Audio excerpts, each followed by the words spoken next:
Halo guys, apa kabar kalian semuanya? Selamat datang di channel Mak Lia.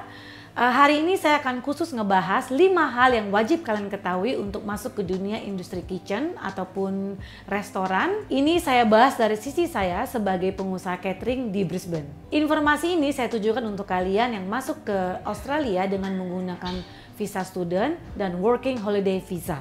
Oke, yang pertama kita harus tahu dulu jenis-jenis posisi yang ada di kitchen. Di sini ada posisi namanya waitress, yang kedua ada posisi namanya kitchen hand, lalu yang ketiga ada posisi namanya dishwashing atau yang cuci piring, lalu kemudian ada cook, lalu habis itu ada chef. Nah, bedanya apa aja ya? Kita mulai dari posisi yang paling tinggi dulu, yaitu chef. Nah, kalau chef ini dia adalah seseorang yang memang mengambil degree khusus ataupun sekolah khusus untuk menjadi chef gitu. Kerjanya nggak cuma masak, tapi mereka juga memanajemenkan kitchen. Mereka juga mentraining orang-orang. Mereka juga menyusun menu apa yang cocok buat restoran tersebut ataupun untuk tempat dia bekerja. Yang berikutnya yaitu ada cook. Kalau cook itu dia posisinya untuk memasak, hanya memasak biasanya dan mengikuti apa yang diminta oleh chef ataupun si owner dari perusahaan ataupun kitchen ataupun restoran tersebut. Nah, kemudian yang berikutnya ada kitchen hand. Nah, kitchen hand ini adalah pekerjaan yang paling sering diminati oleh satu student yang datang dari Indonesia datang ke sini atau dari negara mana aja, lalu kemudian juga sama pemegang WHV. Nah, biasanya kitchen hand ini pekerjaannya di dapur adalah motong-motong sayur, motong daging, ngaduk adonan, tergantung menu apa yang sudah didesain di restoran tersebut ataupun di hotel tersebut ya. Kemudian dishwasher hand ataupun yang cuci piring. Nggak cuma cuci piring, biasanya mereka juga disuruh untuk mencuci peralatan-peralatan dapur, peralatan masak dan semuanya. Kita sekarang bahas mengenai experience ataupun pengalaman dari job-job tadi itu di atas.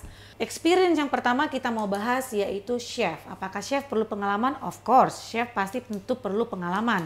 Semakin lama dia di dalam industri hospitality atau industri makanan, dia akan semakin berpengalaman, dia semakin tahu metode-metode yang baik, menghitung kalori gizi dan sebagainya untuk menu yang dia hidangkan. Ataupun metode-metode memasaknya itu pasti semakin bervariatif. Nah, untuk jadi chef ini biasanya mereka training dulu, entah itu di kitchen orang lain, entah itu di rumah sakit, di dapur umum. Nah, pokoknya banyak deh cara untuk di training. Nah, cook juga sama dengan chef. Nah, di setiap kitchen itu atau di restoran atau di cafe, biasanya setiap cook itu punya station masing-masing. Misalnya di cafe tersebut ada cook untuk bikin barbecue. Contohnya untuk bikin bacon and egg yang selalu memang common ya di Australia. Dan juga station untuk deep fryer misalnya, ataupun wok station, ataupun steam station. Jadi tergantung dengan menu dari ataupun apa yang disajikan oleh restoran tersebut. Kalau cook memang udah jelas ya, pasti butuh pengalaman juga. Tapi nggak apa-apa, biasanya bisa di training kok. Kemudian yang berikutnya kitchen hand. Kalau bagi saya itu nggak perlu pengalaman, karena kalau saya pribadi saya bisa nge-training kitchen hand tersebut. Misalnya nih kamu kerja, kamu nggak tahu apa-apa, kebanyakan pasti akan di-training. Biasanya untuk kitchen hand sebelum di-training, bagi saya kasih mereka itu sertifikasi ataupun training online dari City Council untuk supaya mereka bisa dapat sertifikasi food handling, supaya mereka tahu standar-standar kebersihan dan kesehatan dalam handling makanan di Australia. Jadi nggak masalah kalau bagi saya pribadi sebagai pengusaha catering, saya akan memberikan training khusus buat kitchen hand. Kitchen hand ini juga nggak perlu pengalaman, nanti pasti saya akan training mulai dari cara memotong sesuai dengan kebutuhan untuk restoran tersebut ataupun perusahaan tersebut. Kemudian dishwasher hands. Nah, dishwasher hand ini nggak perlu pengalaman. Nah, tapi biasanya paling nggak nanti mereka akan di training, mereka akan dikasih tahu nih alat-alat kebersihannya. Nah, karena di sini tuh tiap kali mencuci piring, dia nggak cuma pakai air dan sabun aja. Ada beberapa tempat yang perlu pakai alat mesin cucinya, kemudian nanti disanitasi lagi dengan cairan sanitasi, kemudian nanti harus pakai air yang sangat panas gitu, dan beberapa cairan-cairan kebersihan yang harus diketahui. Tapi jangan takut, pasti di training. Oke, kemudian yang berikutnya kita mau bahas tentang salary range ataupun gaji. Yang pertama kita bahas dari chef dulu. Biasanya kalau chef itu mereka salary range-nya itu 65.000 per year atau per tahun ya. Di sini di Australia ini kalau ditanya gajinya berapa, biasanya mereka langsung sebutkan per year. Jadi annual gross-nya itu per year 65.000 atau biasanya tuh paling nggak $35 per hour. Kemudian ada cook. Nah, cook ini 60.000 per annual year. Biasanya juga per hournya $30,77 per hour. Kemudian kitchen hand. Kalau kitchen hand variatif tergantung dari pengalamannya. Ada first year, ada second year. Saya ambil rata-rata aja ya, itu mulai dari $20 sampai dengan 27,50 per hour. Kemudian untuk kitchen hand, annual salary-nya tuh bisa mencapai 52.000, tergantung jumlah jam kerja mereka dan juga tergantung dengan pengalaman mereka. Kemudian berikutnya ada dishwasher hands, itu per hour rate-nya tuh $15 sampai $25. Nah, kemudian juga ada waitress, ini juga sama mirip-mirip dengan kitchen hand, dia per jam itu 27,50 per hour. Dan pekerjaan-pekerjaan di sini yang tadi saya sebutkan di atas itu semua tergantung dengan jumlah jam kerja. Jadi di sini basisnya tuh ada yang casual permanen, ada part-time, casual part-time, dan juga ada full-time part-time dan full-time. Nah, biasanya kalau untuk student itu mereka hanya diperbolehkan untuk bekerja paling enggak itu 15 jam per minggu. Kalau untuk working holiday visa, mereka boleh kerja full time dan biasanya maksimal 40 jam per minggu. Ini kebiasaan rata-rata ya. Kecuali kalau kalian bisa kerja di 2 tempat sekaligus, mungkin jobnya bisa lebih banyak gitu. Oke, yang berikutnya karena kita ngebahas tentang salary range ataupun gajinya berapa, juga harus dipikirkan income versus expenses. Oke lah, mungkin kelihatannya bagi setiap orang yang datang ke Australia, mereka tergiur dengan jumlah income-nya ataupun jumlah pendapatannya setiap tahun. Tapi ingat juga kita harus pikirkan expenses-nya atau pengeluaran-pengeluarannya. Nah, di Australia ini pengeluarannya juga dibilang kecil enggak, mahal, terutama di kota-kota besar. Contohnya misalnya itu di Sydney itu paling mahal, kemudian ada Melbourne, Brisbane dan Perth, itu kota-kota besar ya yang memang biasanya orang kunjungin untuk belajar ataupun untuk working holiday visa. Nah, memang income boleh misalnya 65.000, income boleh misalnya 52.000 per tahun. Tapi ingat banyak bill-bill yang harus dibayar. Contohnya rental tempat tinggal atau rental kamar, kemudian biaya makan sehari-hari, kemudian juga biaya transportasi kalau yang pakai mobil di sini.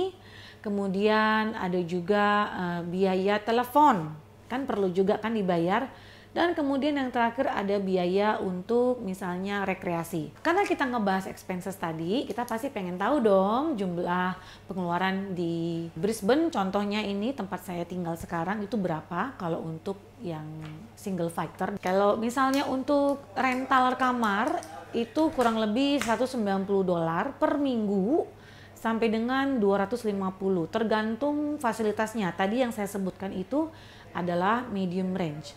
Jadi antara $190 per minggu sampai dengan $250 per minggu. Kemudian biaya telepon. Kalau telepon itu kurang lebih $30 sampai $50, tergantung kalian mau ambil paket yang mana aja. Di sini tuh ada Vodafone, ada Telstra, ada Optus. Jadi kalian pilih aja dan bandingkan yang 3 itu tuh mana yang cocok di kantong kalian. Hitung sendirilah ya. Habis itu ada juga kita perlu bayar asuransi. Nah, di sini perlu banget bayar asuransi ya. Jadi banyak pilihannya. Kalian tergantung kalian mau bayar berapa gitu ya.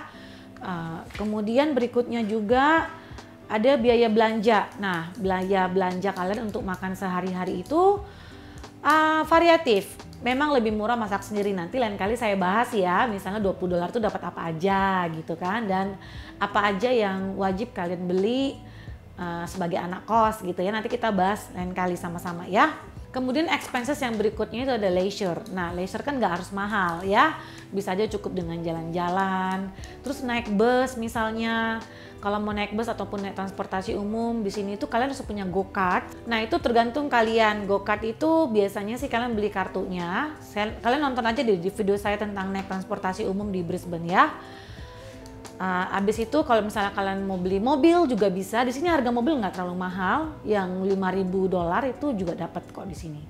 dapat pekerjaannya bagaimana gitu. Oke, sebelum kalian datang ke sini mungkin bisa cek dulu di seek.com.au, seek.com.au. Nah, itu bisa cari di situ. Kemudian kalian bisa tulis either itu kitchen hand, dishwashing gitu. Terus gabung di komunitas grup Indonesia di Facebook juga bisa. Kalian juga bisa apply online. Di sini kalau misalnya mau kerja di McDonald ataupun di KFC ataupun di perusahaan-perusahaan yang franchise, kalian bisa apply online kok. Jadi kalian bisa apply di McDonald, nanti kalian masuk ke bagian section di mana join us now. Nah, itu kalian nanti bisa dicari pilih daerah mana, di suburb yang mana, di kota yang mana, bisa dicari kok. Oke lah guys, kalau gitu sampai di sini dulu perbincangan kita hari ini ataupun informasi yang saya sampaikan buat kalian hari ini. Kalau misalnya kalian punya pertanyaan ataupun apa yang pengen kalian bahas di channel saya ini, tolong kasih tahu saya di kolom komentar ya. Oke, sampai ketemu lagi. Sehat-sehat selalu ya. Bye.